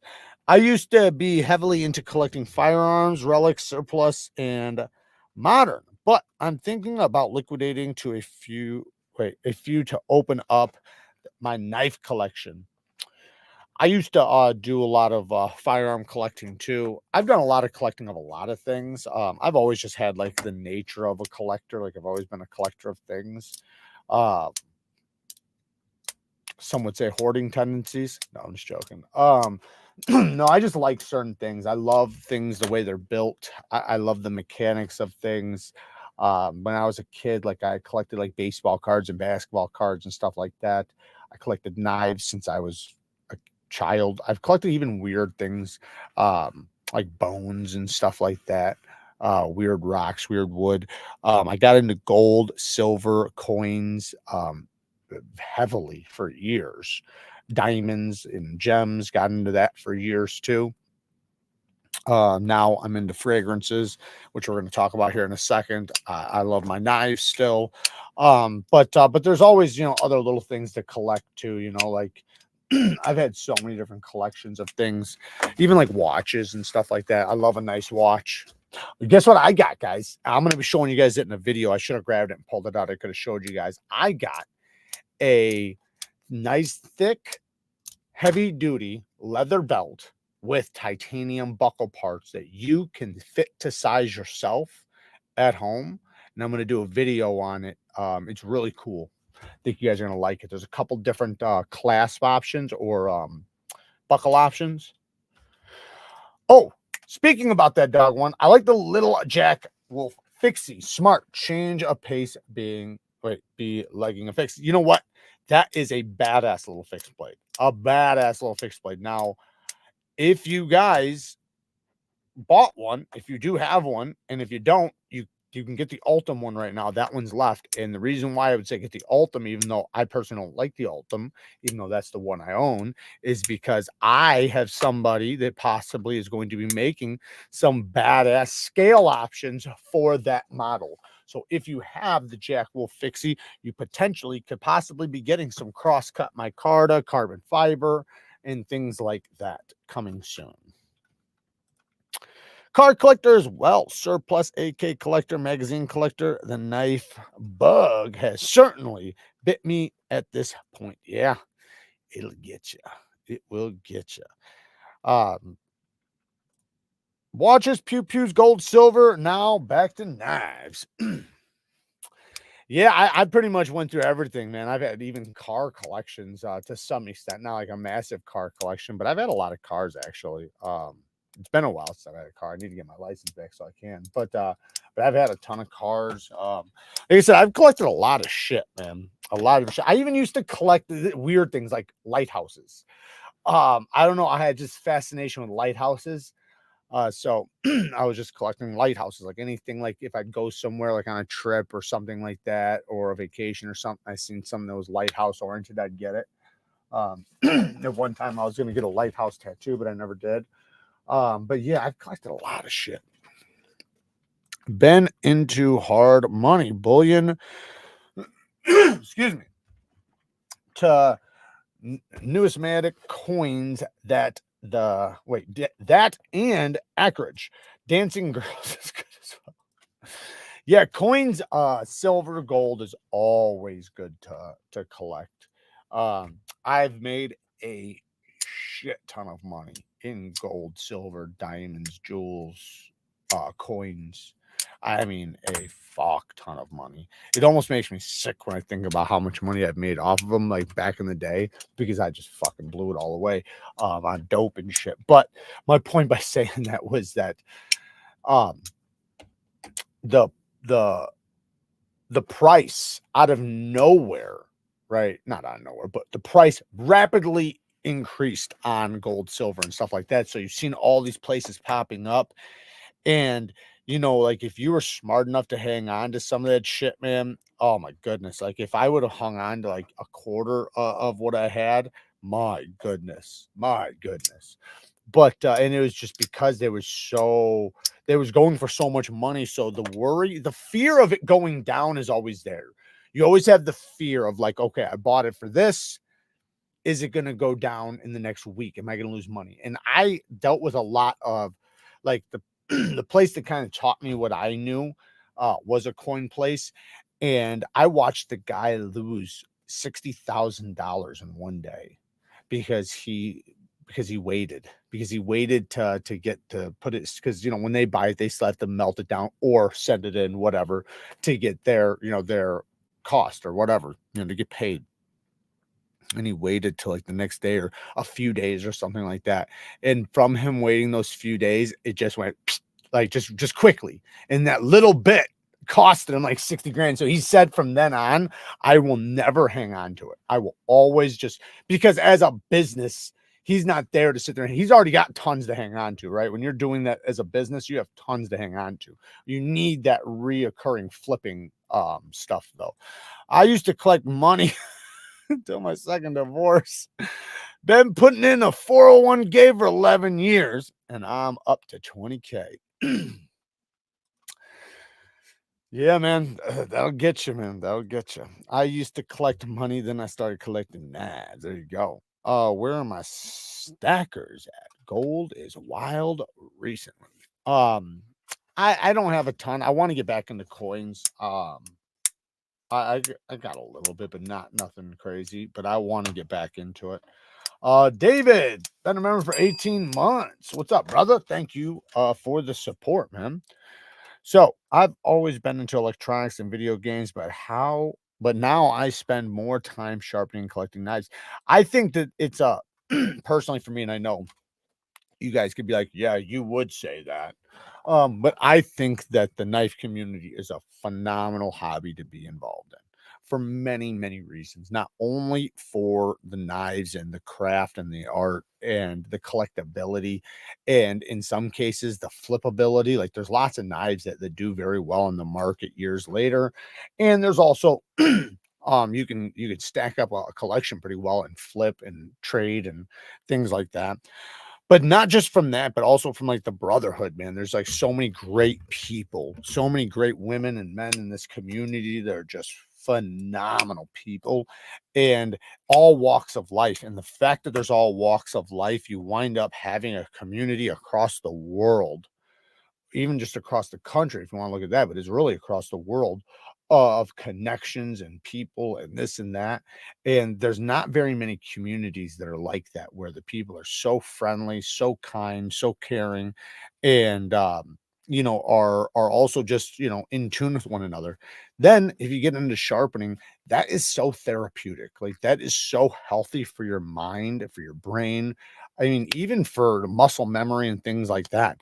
I just think it is very, very beneficial to you, not only internally, but also externally. And it's a it's a skill that you'll have forever. You will never lose it. You will carry it with you till you die, and you can teach the next generation, or you can just make sure you always have your shit sharp, which you should, right? As men, we should always have our tools, done well. They should always be prepared for work. Like my cousin, my cousin always taught me, my cousin helped me, taught me a lot. He's a lot older than me. And his big thing was always have your tools clean. Always keep your fucking tools clean. Clean your fucking tools, because you're gonna need to use them. And when you need to use them, the last thing you need to worry about is cleaning them, because you need to use them. Clean your tools, keep them sharp, keep them ready for work, so that when the work comes, you're prepared. Seen an article about Lego stackers, and there's a fortune to be made there as well. Collecting is an interesting thing for us. Talking about just cards really quick, cards went down massively. So when I was collecting when I was young, they were really high. Then as years went on, they went down, like they dramatically dropped. And like some of the cards I had, like I had so much stuff. I had tons of stuff. Um, I really couldn't even tell you how much I had. I had a shit ton. And some of the ones I had, some of the cards I had would have been worth a lot of money at the time, but when they dramatically went down, they suddenly lost a lot of value. So like a $300 to $500 card went down to like $50. And it is what it is, but that's the market with cards, right? It goes like that with a lot of things. That's the market right now with the knife market. I see it going like this right now. And I'm not saying it's going to be literally like that, but it's on the up because our things are getting better, right? Like if you think about like cards and stuff, it's more about the sport, the people, and then the people willing to collect it. With knives, it's a tool you will always need. So there's always going to be a fascination with it because of our history with tools and weapons and things like that. But our ability to, because even 100 years ago, 300 years ago, 1,000 years ago, every generation was trying to make knives, swords, and weapons out of the best materials that man had at that time. And now we're doing the same fucking thing. We are still trying to make knives out of the best creations on earth in order to put into a knife for it to be the best that it could possibly be. And that will be Always. That will always be. It always has been and always will be. So because of that, that's an amazing thing. Sharpening is the most satisfying thing in the world. So let's talk about this fragrance real quick, because I got a couple. And you know what? I figured today I'm just going to pull out a few bangers, a few heavy hitters. Like these guys are you can't go wrong with it. Just fucking buy it. That's what these are. Two Bones Jones is going to be really excited when he sees this one, because the first one we're going to talk about is L'Homme Ideal Platine Privé by Guerlain. This is very similar to the fragrance that I told you guys about, Vibrato. So it's basically like a budget Vibrato. Now, they're nothing to do with each other, but the scent is very similar. I will say the Vibrato has something in there that it's a little different, has a little twang to it that's a little different, but the style is the same. This is a very, very citrus bomb, or it is a citrus bomb. It's a very citrusy fragrance, very fresh. So, man, so fucking good. This stuff is fire. Like, this stuff's absolutely amazing. I cannot recommend it enough. We'll pull up the note breakdown real quick, because we have a couple more absolute freaking bangers that you can't go wrong with, that you should just buy one of these. I would say you don't have to buy them all, but you can eventually buy them all, but you should definitely buy one of these that we're going to show off here, because they're amazing. These are, to me, the easiest grabs. Like, you don't have to think about it. If it's next to you, that's the fragrance you want to wear. It's kind of like that. Like, I have, I don't even know, hundreds of fragrances, and there's specific ones that are no-brainers, and this is one of them. Heavy on the citrus, you got almond, fresh, spicy, aromatic, nutty, and fruity. The notes are grapefruit, bergamot. Middle notes are green, almond, neroli, musk, and vetiver. And it's great, man. I'm telling you, it's almost a lemony scent, but in a very masculine, fresh type of way. Not saying a female couldn't use it, because I bet it's probably, let me just look. Is it labeled as it's for men? Okay, so it's saying for man. I would say it's still unisex, but it's a great gym fragrance. It's a great everything fragrance, man. Just all around summertime fragrance, so for sure. It's probably not going to be much for the winter. You could pull it off, but the next one, the absolute, and I bet you some of you guys in here could just say it for me. You know what? Actually, let me see if I can pull this for you guys really quick. Okay, I did. Okay, remember, you're looking for the Platine Privé. I'm going to put all the fragrances from this video. Come on.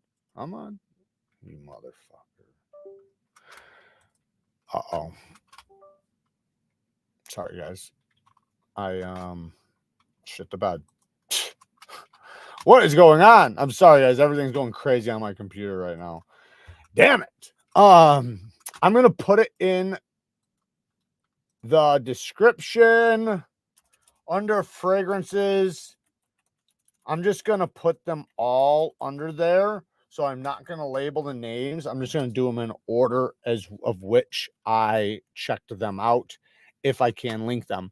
Now, this next one, though, is going to be the #1 all-time world's best sweet fragrance. This is the best gourmand fragrance. This is a fragrance that is an absolute no-brainer. Amazing. If you're thinking about it, just do it. Ask anybody in the chat that has tried it. This is actually what I'm wearing right now. And yeah, it's amazing. So as you can see, you got woody, sweet, nutty, honey, fruity, citrus, ozonic, amber, floral, and white floral. The top notes are all there. It's sweet, it's nutty, it's honey, it's fruity. It's got that little bit of woodiness in there, a little bit of citrus, just a tiny bit of citrus in there. Like, it's blended to the highest level for a sweet fragrance. Now, typically, I would say honey, nutty, and sweet shouldn't be even mixed with citrus. Like, that doesn't make sense unless if it's mixed right. But the thing is when I see those notes, my brain goes, what if it is? What if it is mixed right? Because if it is, that has the ability to be a banger. And this one is, like I said, the best sweet fragrance you could ever buy. It is hands down one of the best fragrances on the planet. You could unisex. This is definitely a unisex one. It says for men, but women could definitely wear this. But the man is the one who's going to want to wear it because this is a masculine, sweet, gourmand fragrance. When I say gourmand, what that means is it almost smells edible. Chris Jones with another 2 bones. Jay, you better mail out before you need a bigger box. I got you, man. I got you. I got to do one really soon. Yes, it is, Houston. You damn right it is. It is amazing. Absolutely amazing. But yeah, 1 million lucky, man. This one also, you can't go wrong with it. Let's go down the notes. We have plum, ozonic notes, grapefruit, bergamot, hazelnut, honey, cedar, cashmere wood, orange blossom, jasmine, amberwood, patchouli, vetiver, and oak moss. That is a lot of notes. And as you can see, if you look at it, we have a lot of love on this one. You see that? It's saying it's more for every time but the heat of the summer. I would say you could still pull it off in the summer. The reason why they're saying not in the summer is because typically you don't wear sweet or gourmand fragrances in the heat of the summer. Not saying you can't wear it in the spring, not saying you can't wear it in the fall or on a cooler day in the summer, but you don't want to do it on the beach. But you could. You absolutely could. But yeah, that is one of the better ones you could buy. What the fuck? I would say that if you are looking for a banger fragrance, this is one you want to try. Now, the problem is that they did discontinue it, but they're still available. You can easily get them. They're still all over the place. I'm going to link it down in the description. I'm definitely going to wind up if I start seeing the price go up, I'm going to buy me another bottle just to ensure that I have it. But like I said, I'm linking these all in the description if you want to get them. The next one, you guys know, if you guys know me, you guys know this has to be on the list. Versace Dylan Blue. Versace Dylan Blue is one of the best masculine fragrances. This is an all-arounder. So what this is this is the best when guys ask me, what is the best men's fragrance? Like, what is the fragrance that is just like an all-time, all-wear? You can wear it anywhere, anytime, any season, for dates, for whatever. Versace Dylan Blue. It is masculine, very masculine.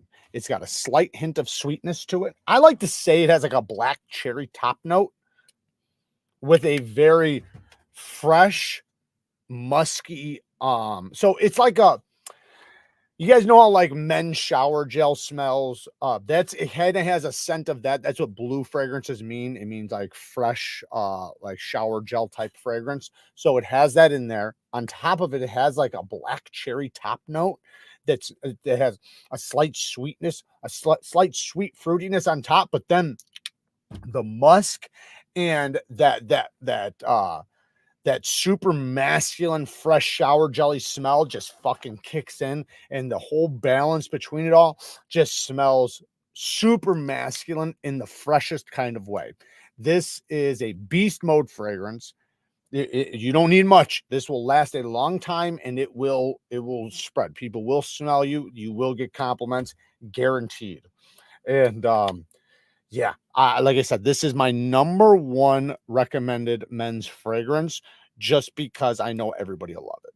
No man will hate it. And by the way, this is an ambroxan bomb. If you guys don't know about ambroxan, women love ambroxan. Like when you have women try fragrances, they 9.9 times out of 10, the women always pick ambroxan fragrances. It's just a note that women love. And this is considered an ambroxan bomb. A lot of ambroxan in this. So when they do street tests or whatever, where they put a bunch of fragrances together, 8 to 9 times out of 10, this beats everything out there. Even some of the like way more expensive. But the thing is this is very affordable. it is crazy how affordable this is, considering how good it is and how powerful it is. I mean, it is so damn powerful that it usually companies that have a fragrance that's powerful, they're not gonna fucking let you get it for $57 or $54 or whatever it's gonna be. You can get one right here for $41. So highly recommend. Very masculine, very good, and anybody can wear it. I don't care if you're an old head or if you're a young head. It's great. Now, I'm gonna give you two for the price of one. This will be the last one we're gonna talk about. And yes, I have a lot more fragrances that are bangers, but Game Time. Gotta talk about Game Time. Game Time is basically a sweet version of this. This is basically Creed Aventus, right? This is a different one. So I like the Nitro Rollers. Creed Aventus is like $400. This is a lot cheaper. Now, this is basically a clone of Aventus, which is really good. And this is the Nitro Roll number 27. Try it out. Amazing. Absolutely amazing. Now, you could also get like Mancera Cedra Boise. That is also a clone of Creed Aventus. This is the best Creed Aventus clone I've tried, though. I think it's way better than Creed Aventus right here. It's also highly concentrated because anytime you get the oils in the bottles, the rolls, they're very concentrated. But this one, Game Time, is a sweet version. So this adds a fruity sweetness on top of it. On top of this, now this is hyper masculine. No women can pull this off, just by the way. So don't even try it. This is a men's fragrance through and through. This one is also still men's fragrance through and through, but it adds a little sweetness on top with the hyper masculine of the Creed Aventus mixed with like a Baccarat Rouge 540 on this one. Super sweet. It's called Alexandria Game Time. It is a killer scent and it's super affordable. It's like $42 for that bottle right there.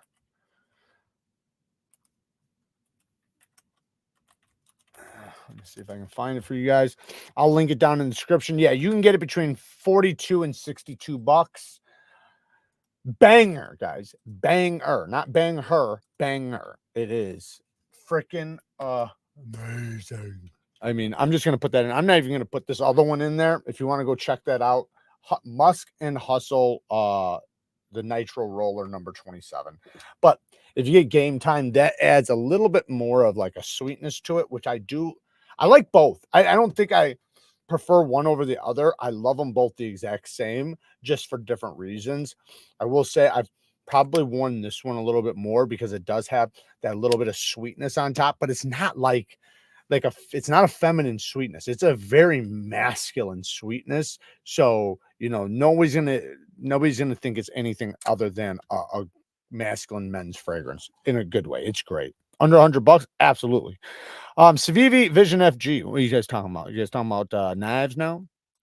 Got Dylan Blue on Jared's recommendations. It's good shit. Complex and strong. Bitches notice. Absolutely, they do. Like I said, that is one of the most desired men's fragrances from women as far as what wins. Like women can say whatever they want, but when push comes to shove and they smell it and they're on the street and they don't know what it is, they don't know the name, they have no idea, they just get to smell it and give you the reaction, Dylan Blue almost always takes the cake. Red Tobacco. So I was going to pull out some Red Tobacco, but the thing is, though, that's not one I could recommend to every man. I love Red Tobacco. It's one of my all-time favorite fragrances. But when you have your all-time favorite fragrances, typically you're going to run into some that are specific to you and other people, but not everybody.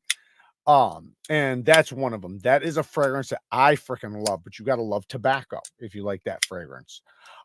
And you got to be prepared for a beast mode fragrance. And that one is absolute beast mode. Damn, this shit smells good in here. It's bad when you can smell someone before you see them and doesn't matter if it smells good or not. I disagree. I would say if you smell somebody before they get to you, to me, that's a pleasant thing. I'm delighted when I smell some, if as long as they're not bad. If I smell somebody and it's bad before I see them, now obviously if they're around the block, yeah, you don't want to smell them. But if they literally are about to walk up to you and they breeze past you and you get a little tiny whiff, or if you walk them and shake their hand or if they were standing there and then they walked away and then you stand there, you know, and you can kind of smell it lingering a little bit. That's a fucking good thing. And the thing is though, is that most of us men aren't, well, some men are, but most men aren't typically trying to impress the men. Where they're trying to delight the women. And women 9 times out of 10 are going to want or would rather have a man that smells good because it smells hygienic. It smells like he takes care of himself more than somebody who smells like nothing. Typically, like I said, that doesn't mean you want to burn someone's eyes out with it, right? But there's a way to do it. There's a way to do it to where you present yourself well. You can be noticed, but you're not overwhelming. Bought the Kershaw Launch 20. I like the design, which is a little more EDC than my Launch 1. My question is whether you know if they are now getting their heat treatment for MagnaCut in the 60s. Yeah, they're 62 to 64. So they did HRC test one, and it did end up in the higher range. It was around 64, which is really good. Very happy for them. Now, that was one test out of, I don't know, I didn't watch all the tests they did. I have no idea. All I know is I've seen one test, and that's what it tested. I did an edge retention test on theirs, and I would imagine mine's probably 62.5 or something. That's just a guess. I don't know what it really is because I didn't HRC test it, but if I was going to guess, I'd say between 62 and 63 probably. And it did well. It did well. So I think Kershaw's at least doing a decent job with it, and if not, a great job with it. So they're in between good and great. As long as it's not the Uber drivers. Yes, exactly. And I can't tell you how many Ubers I take, and I can't tell you how many that just make me want to fucking vomit. And I also feel bad for them because there's times I get into some Ubers and they smell great. Like I can tell they wear fragrances, they clean their car, they make sure they spray under their seats, stuff like that. They make sure that you're going to enjoy your ride. But I know that those fucking guys pick up some stinky motherfuckers too. And you know that when they do, it just kills their car. Like, and then when they get out, they got to go to the damn car wash or spray whatever they have in their car and, run around with the windows down for 20 minutes. But it is what it is. But that's why you just try not to be that guy. Now, any Uber driver is going to understand if you just got off of work, right? That's different. You're getting a ride from work. You just got off work. Of course, you're not going to smell great, but we're talking about like if you're just, if you're not fresh off of work and it's not a laborious job, you should do your best to. It's like with anything, you don't want to also go out with chocolate on your teeth, right? Do you walk around like that too? You walk around with your zipper down? I mean, Bones does, but, hey, to each their own. Smells like Nag Champa.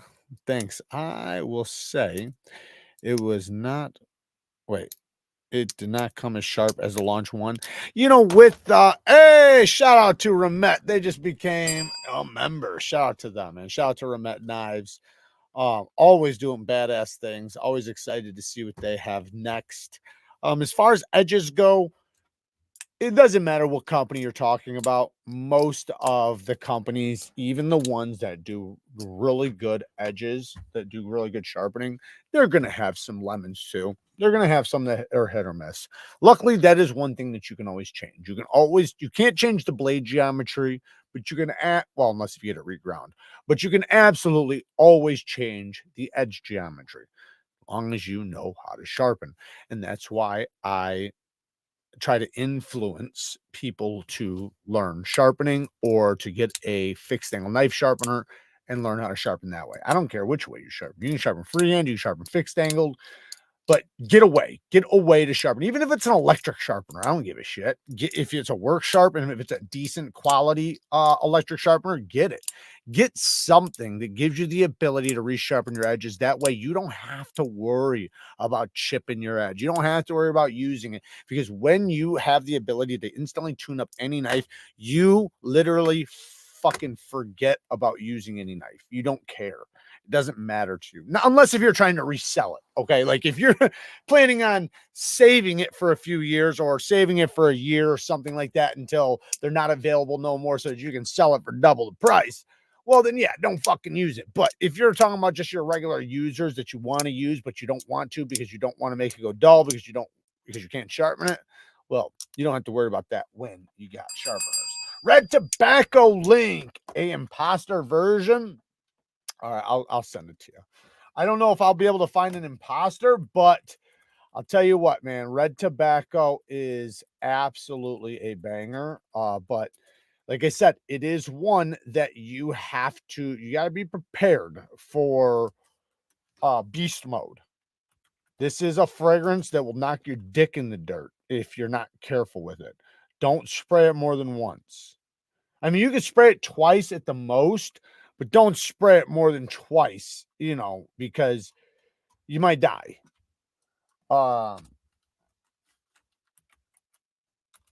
It is something that like it will last till the next day on your clothes. Like if I have a shirt in my, like if I take off a shirt because I wore it only for like an hour and I hang it back up in my closet and I spray Red Tobacco on it, 3 days later I can smell it. But I love it, man. I fucking love that fragrance. I will literally go crazy smelling that thing. Like, okay, so I do have a clone in here. So I'm going to put the clone and the real thing in the description. I recommend the real thing. Do what you want if you want the clone. It's at the bottom link of the fragrances, linked down in the description. So just recalibrate the video, whatever it's called. Refresh the video and check it out. Arky's been a member for 20 months. I keep checking this video's description. You just have to hit the little circle thing up in the corner, the page refresh. Let me see if I can just pull one up so you guys can see it.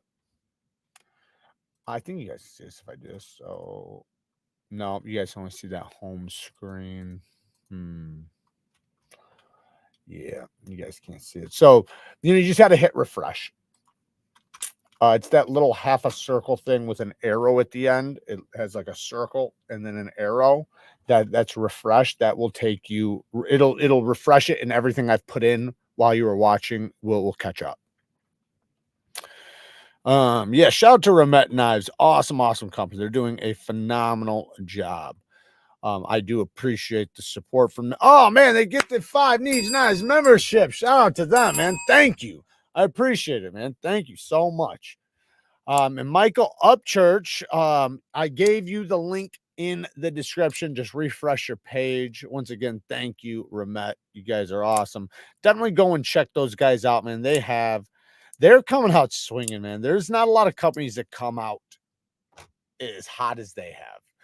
They pretty much took and started out with something a little bit more budget, but then quickly flipped that into something cool, and then ever since it's like they're trying to beat their last. And when you are a company that does that, it only takes you a couple knives till you're at great shit. And if you continue doing it winds up becoming impossible eventually. You're not going to be able to top what you did. It's going to be very difficult for them to top their most recent shit, to be honest. But hey, man, I'm here willing and waiting for it because, if somebody's going to do it, it's probably going to be them. They do great work. And they just gifted another 5 NeevesKnives membership. Shout out to them. Thank you once again. I think you guys are linked down in the description, by the way. I just want to make sure. I'm pretty sure I do have you guys down there. If not, I will figure that out and start putting it in. No, I don't have it in there. Why don't I have it in there? Huh, that's weird. Let me look really quick. Yeah, so here, I'm going to put it in the video right now, but I'm going to try to drop it in. So it's going to be right underneath the fragrances. It'll say REMETTE Knives. I'm going to drop it in the regular videos because we should have that one in the description always, because they are always a company to keep an eye on. And they constantly keep dropping new shit. So, and you just know, I've been in this community long enough, and a lot of you guys have been in this community long enough. When a company comes in you kind of have the feeling if they're going to do well or not. There's some companies you look at and you know they're not going to go very far. You already know. Like, you're like, yeah, this company's going to probably be struggling. But then there's some companies you're like, these guys are, they have potential. And then when you see the potential go on to some great stuff, you're like, oh shit, these guys are playing to win. And that just totally tells you, like, okay, these guys are going to go far in this community. So shout out to them, because that's a huge statement in this community when you are doing stuff like that. And check out the link down in the description, because they definitely have a lot of really cool stuff. When DMT stones are new, do they feel like they have grit contamination? Yes, they do. They should. All diamond plates should have grit contamination when you first get them. And all there are is just extra grit. So like a 300 grit should be like 100 grit when you get it. It should break into a 300 grit. That's the way it works. So any grit from any diamond plate should, not saying they all do, some of them come at the exact same grit, but what that means is that they're going to break into a super fine grit. So like, say if you have a stone that says 300 grit and it actually is 300 grit, well, after 2 months, it's going to be 600 grit. But if you have a 300 grit and it comes as a 100 grit, it's going to break into a 300 grit and then be 300 grit for the rest of it, for the majority of its life until it starts wearing out. Typically, that's what you want. You want it contaminated. Personally, for me, I want them as aggressive as possible. I wish my 600s came as 200s, because they're going to wear. They're going to wear in, and that just means they're going to last longer. They're going to cut faster. Typically, I understand, like, if you're wanting a 600 grit edge, you don't want it to be 200 grit. I get that. But as far as diamond plates go, typically you want them a little more aggressive at first. Now, if you get bonded stones, that's not the case. Bonded stones are just what they are. 300 grit's going to be 300 grit, and they're going to be 300 grit till they die. You do have to condition them, which is just scratching the surface with a stone so that you bring out the diamonds. And it's really easy. You just done. And that keeps letting the diamonds come out of the surface. It's like kind of like taking a chocolate chip cookie and scratching off the cookie batter and exposing the chocolate chips. What do you think about having scratch patterns on one side go to the tip, and on the other side the scratch pattern goes to the heel? Is that good? So I'm guessing you're saying one scratch pattern going one way, one scratch pattern going the other way. Let me just make this clear. I want to just make sure I'm understanding correctly.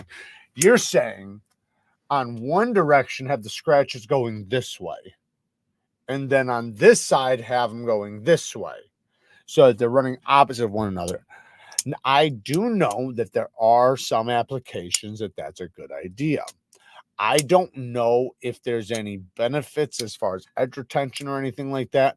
Now, typically with dual ground edges and even certain types of grinds and things like that, the steel and heat treat is going to have a huge indicator of how that's going to do. What's up, Luck? Shout out to Luck Knives. Like if you have 154 CM or CPM 154 and you want to do a dual grit edge, meaning one edge is a polished, one edge is a toothy edge, it's not going to do very well. Now, if you take that same steel and do it with like crew wear or something like that, it's going to do phenomenal. It's going to do amazing. Like your edge retention is going to like triple, because that steel does really well with it. So it just depends. That particular kind, I have not tested that, but maybe I should. I have tested the other ones though. I've tested dual grind edges. I've tested dual grit edges. Hopefully I don't know if she's watching or not, but I'll be getting off here in a couple minutes so I can call my sister back. Yo, Jared, I got $60 for a clean but masculine scent. Got any recommendations? Yep. Linked in the description. Go with the Dylan Blue. Go with the Dylan Blue. You'll see it. Just go in the description and click. It's right at the top of the description. I put fragrances and I linked all the fragrances we talked about today. And if you didn't hear me talk about them, just rewind a little bit. But Dylan Blue is what you're going to want. That is exactly what you want. And it's around $60. Can't beat it. It's exactly what you want. Trust me. Thank me later, Parker. Thank me later. And you will. You absolutely will. I have no doubt in my mind. That's how good it is. Like, I have no doubt I can recommend to anybody, any man at least. Awesome. Thanks, Jeremy. My 600 has a lot of spots. I can feel hitting my edge. What kind is it? Is it a DMT? What is it? So just so you know, there are some people, I personally like that. I don't mind that. I like that. However, I have had a couple diamond plates one time where one came with like one spot that was not a diamond. It was like a piece of metal or something. And it was ingrained into the stone. And every time I hit it, it would like scratch my edge. That sucks. And in that case, you want to take a ceramic plate or ceramic something and scratch it off. Some people, when they buy cheaper quality stones and they have some significant or serious grit contamination, if it's not breaking down from sharpening, then they'll typically take an aluminum oxide stone and just give it a quick little rub. Like nothing crazy. Don't scrub the shit out of it. Just give it a little rub and it'll knock off any of the big diamonds. The problem is you are taking away life from the stone when you do that. So just know that you're taking away a month or 2 months every time you scratch it. Just, go over it. By the way, I've been seeing a lot of CPM whatever steels. Is it just a coating or a full on different steel? No, it's typically it depends on what. Typically that means it's a powdered version. So it's that's what it is. It's the powdered metallurgy. So so like 154 CM, the CPM 154 version is the powdered version of 154 CM. So that's what it is. And it makes it so the grain structure is tighter and it's tougher. That's basically what it does. Is it makes the grain structure tighter, and it makes it finer and tighter because it's a powdered steel. So it's a tighter grain structure, which makes it tougher. You might gain a little bit of edge retention with some steels, but typically it's just toughness. There she is. Hey, bro, since you didn't call me back, exactly. I will be calling you here in about 5 minutes. I'll be getting off of here. But 8 minutes. In 8 minutes, I'll be off here, Eric. I'll be calling you. I love you. Jared, what's your technique for sharpening double edge blades? Do you mean like a dagger? Like this? I typically do it in hand. So I'll typically have the sharpener in hand, or I will have it, if it's laying down, then I will take both hands and just go like this. Where I'm not touching like this, I'm going like this and I sharpen. So when I flip it over, it'll be like this. But if I want to, and I want to be really safe where I don't ever touch it, I do it like this in hand. So when I need to do the other side, I go like that. Now, I destroyed this edge in a video because I was doing the sharpening video and I was trying to teach some tricks and stuff or some things, and in the process it ruined this edge on this knife. I'm gonna see if I can't tune it up real quick while we're shooting this shit. It might work, it might not, so don't call me. Hey, another 5 NeevesKnives memberships. Thank you, Remette. Hell yeah. Shout out to them, man. I appreciate it. What happened between premium photo the metal bond? So they're linked down in the description. What was it? It seems that the grit does not match. What can you tell me about it? So yeah, so what I said in my video was that up to 5,000 grit, it's good, but over the 10,000 and the 15,000, in my opinion, is contaminated, and it's significantly contaminated. And I'm not even sure if the 5,000 grit is quite a 5,000. It's more like a 3,500. It seems contaminated. So they're great stones. Take some of the sharpest edges because they have, and this is kind of crazy. This actually makes it kind of cool because what they have is they have 5,000 grit diamonds in there, but then they have sprinkled in there some larger diamonds, which makes it a mirrored toothy edge. Basically, it has some of the most ridiculous level of sharpness edges that you can get from those stones. However, if you're looking for that luscious mirror fine edge that's extremely sharp, that doesn't have grit contamination, then they might not be the way to go. That's why I have these new stones I'm testing right now from a completely different company. They're not from PDT. They're from a different company, completely different company, and they are not contaminated. They're really good. I'm testing them right now. 2 more stones on the way and fixed angled stones on the way. They should be here tomorrow or the next day. And then I will be making a video and linking them for you guys. They are a hybrid stone, so they're not metal bonded and they're not resin bonded. They're hybrid, so they're a mixture between metal and resin. Paul with the 5 bones. Thank you, man. Any tips for using a TS Prof? I'll let you guys watch this. TS Prof on a knife with a small sharpening choil. Having a tricky time getting the back of the blade.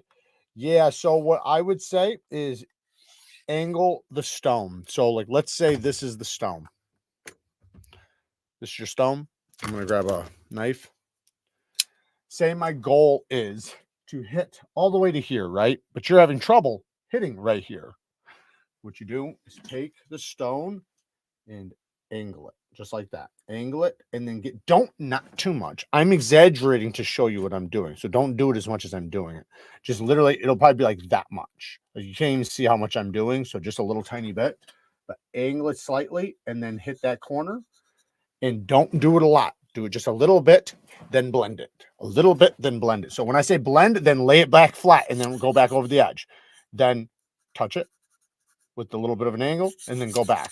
So, and that's because if you go more than like just a few passes, or if you put too much pressure, you'll change the angle right there. And that's not what you're wanting to do. You're just trying to hit it.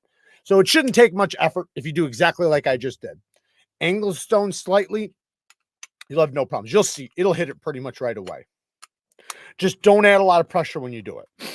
And thank you for the 5 bones. All right, so let's see if we can't tune this baby back up just a little bit. Like, I need to completely resharpen it, but it's cool when you can just bring an edge back. So, you know, now I can continue to use it until I do sharpen it, because otherwise I'm not going to carry this thing because it's just entirely way too dull. So now I'm going to go to the fine. That was the coarse, and I'm going to be very gentle with this one because it's basically going to remove any remaining fibers that the big one kind of ripped off, because I had a big burr, basically like a rolled edge. And now we're going to hit my new strap with the stroppy stuff. I think I have 4 micron on here. Whatever the green one is, I think that's 4, or maybe that's 6. No, it's 4. Now let's see. Was I able to do it? Oh my God. Yeah. See how quick that was? That was nothing. Look at that. So now we don't have to sharpen it immediately, but it'll probably go dull pretty quickly. Like, it's not going to last a super long time because it's it was a damaged edge that got honed back, and anytime you hone back an edge, it's gonna. Ooh, it took a nippy edge though. I'll tell you, I'll give it that. That's nice. Yeah. Yeah, she'll last a little bit, but she's gonna go dull pretty quick. Sharp by design, derecho. Yes, the sharp by designs, derecho. Can one become a member and then send you our knives for sharpening a mirror? No, but I will teach you how to sharpen your own knives. I never thought about doing a membership where then you can pay me to sharpen your knives, but no, I typically just teach knife sharpening on there. However, we do have members that are knife sharpeners that will sharpen your knives for you. There might even be one in here if one of them wants to raise their hand right now. Yeah, I'm not saying that. Hey, REMETTE, there's a typographical error on the front page. It says 2024 new stipe instead of new style. Yeah, you know, we've done that too on our site. You know, it's just, you know, you're trying to get something up there quick, and sometimes you just double, you know, you don't take a double look. Got any tips for Tontos on guided systems, Jared? Yes, tons of them. If you want to see one, I have a video called tips and tricks for a fixed scale knife sharpener. I have a few different videos like that, but look at the specific one I did with the Work Sharp Professional precision adjust, the newer one. I have a great video with that one.